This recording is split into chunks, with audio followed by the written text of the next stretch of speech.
Hai, selamat datang di Manis Official Channel. Dukung channel ini dengan subscribe dan aktifkan notifikasi channel ini. Terima kasih.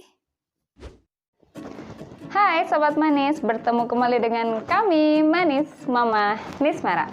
Kali ini Mama dengan Nisma akan bincang-bincang soal persiapan untuk YouTuber. Dalam hal ini khususnya HP yang standarnya digunakan oleh YouTuber pemula. Ingat ya, pemula kayak Manis ini.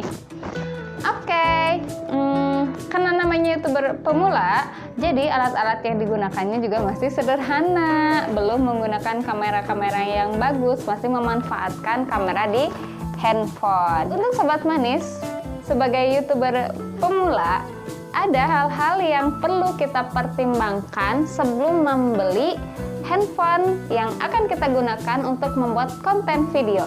Nah, salah satunya ada beberapa sih ya, nggak salah satu.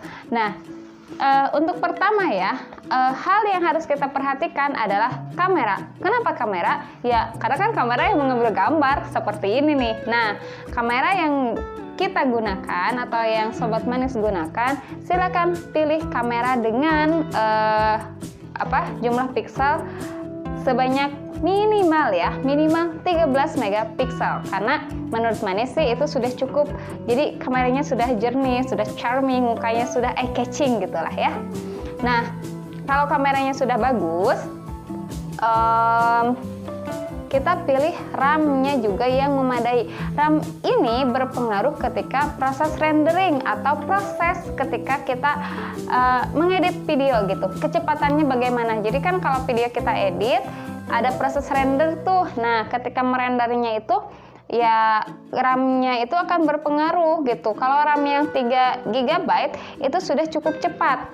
Tapi kalau kurang dari 3 GB itu ya agak lambat gitu. Nah, kenapa saya harus 3 GB? Itu cukup cepat. Lebih dari 3 GB itu sudah bagus. Sebenarnya 2 GB juga sudah cukup. Hanya saja prosesnya lama banget. Itu bisa sampai untuk video yang 8 menit saja bisa sampai setengah jam gitu. Apalagi kalau HP-nya memori kita penuh gitu. Nah, untuk mengantisipasi kegagalan ketika rendering, kita pilih saja RAM yang lebih dari 3, minimalnya 3. Nah, selebihnya lebih bagus ya, lebih dari 3 lebih bagus. Kemudian ketika memilih HP, kita juga harus mempertimbangkan chipset yang ditanamkan ke HP tersebut. Nah, ini khusus kalau kita menggunakan aplikasi KineMaster untuk mengedit video kita. Nah, khususnya Manis ya, Manis menggunakan KineMaster. Nah, untuk menggunakan aplikasi KineMaster itu, kita membutuhkan chipset yang mendukung terhadap aplikasi tersebut. Nah, ada 2 chipset yang menurut Manis ya, sebagai YouTuber pemula cukup mumpuni ketika kita menggunakan aplikasi KineMaster.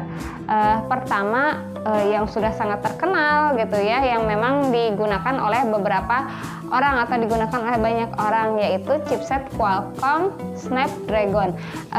Ukurannya yang mana? Kan Qualcomm Snapdragon itu banyak. Nah, minimalnya kita menggunakan Qualcomm Snapdragon 615 minimal ya, 615 ke sana, ke atas lebih bagus. Kalau kurang bagaimana? Ya kalau kurang mumpuni gitu. Jadi ya akan banyak kendala ketika memakai aplikasi tersebut. Sebenarnya bisa sih di bawah 615 juga,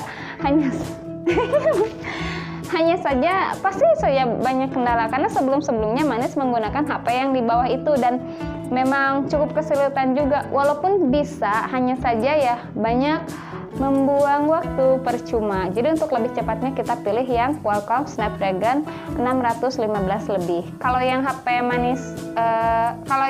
Manis sekarang sudah lebih dari itu ya, alhamdulillah. Oke, selain Qualcomm Snapdragon, Sobat Manis juga bisa menggunakan handphone dengan chipset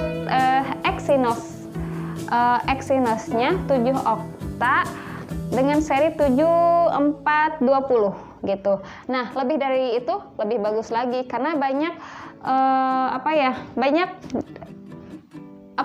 layering di KineMaster itu yang bisa didukung oleh Exynos 7 Okta 7420 atau lebih gitu. Jadi kalau lebih tinggi lebih bagus ya lebih bagus, tapi kalau kurang ya itu tadi kurang mumpuni. Kemudian kalau kita sebut merek sih, handphone apa saja sih yang sudah memenuhi kriteria tersebut, seperti kamera 13 megapiksel, kemudian RAM yang 3 GB, kemudian chipsetnya Qualcomm Snapdragon 615 atau Exynos 7 Okta. Nah, kalau dari Snapdragon, Manis menggunakan Asus ya. Kalau dari Exynos kita bisa menggunakan Samsung gitu. Dan banyak sih HP-HP yang lain yang memang setara dengan handphone itu. Jadi Sobat Manis bisa pilih saja handphone yang memang spesifikasinya yang minimal seperti 3 poin tadi gitu. Kalau sudah memenuhi kriteria tersebut, misalnya silakan Sobat Manis dicek handphonenya sudah memenuhi kriteria atau belum. Oh, ternyata sudah, bahkan lebih, tapi Sobat Manis belum banyak atau belum berani membuat video konten, ya kenapa nggak dicoba sih? Kenapa tidak menggunakan fasilitas yang kita punya untuk berkarya gitu. Bagi kamu yang lagi mencari-cari HP sebagai YouTuber pemula, kamu mungkin video ini bisa menjadi referensi buat kamu. Oke, itu bincang-bincang manis mengenai handphone yang wajib digunakan oleh YouTuber ya. Maksudnya kriteria handphonenya. Semoga hal ini membantu dan menjadi inspirasi untuk kalian. Terima kasih sudah menonton. Jangan pernah bosan. Kemudian jangan bosan untuk sharing ataupun kritik. Oke, terima kasih sudah menonton dan kami pamit. Dadah. Dadahnya sayang. Dadah.